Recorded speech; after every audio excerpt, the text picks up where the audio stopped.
Kone v boxoch a v tejto chvíli cena Saigonky bola odštartovaná a dopredu vidím, že vypálil Samul spolu s Princom Henrym, takže je to Samul, Prince Henry, za ním je to Sadba,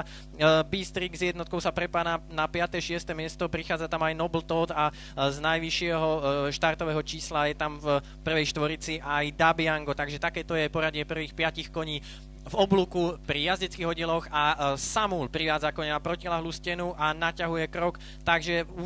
vedúca štvorica Samul, Prince Henry, Noble Toad a Dabiango si vypracovala 5 dĺžkový náskok pred zvyškom pola, je tam Sadba Arabeska, Noxy Boy,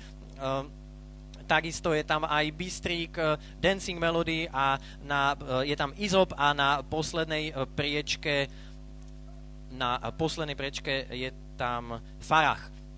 Kone sú na mete 800 metrov pred cieľom a budeme točiť do oblúka pod výpadovkou a je to stále vedúca štvorica, kde je aktuálne vo vedení Prince Henry. Takže Prince Henry, Noble Toad už pod Lukášom Matuským tam prichádza na jeho úroveň, Dabiango je tretí, Samul sa prepadá na 4. priečku, Sadba 6., respektíve 5., ďalej je tam Arabeska a ďalšie kone, ale kone už nás zatočili do cieľovej rovinky, 350 metrov zostáva do cieľa a Prince Henry pod jokejom Radkom Koplíkom teraz prebral vedenie, ale bude na neho útočiť Noble Toad pod Lukášom Matuským a ešte sa snaží aj Sadba na bariére, ale je to Prince Henry a teraz bude útočiť aj Dancing Melody zvonka a teraz tá preberá vedenie pod jokejom Jánom Rájom. Je to teda Dancing Melody, ktorá si vypracúva 2, 3, 4 dĺžkový náskok pred ostatnými koňmi. Dancing Melody, Sadba, Noble Toad, Prince Henry, Arabeska 5.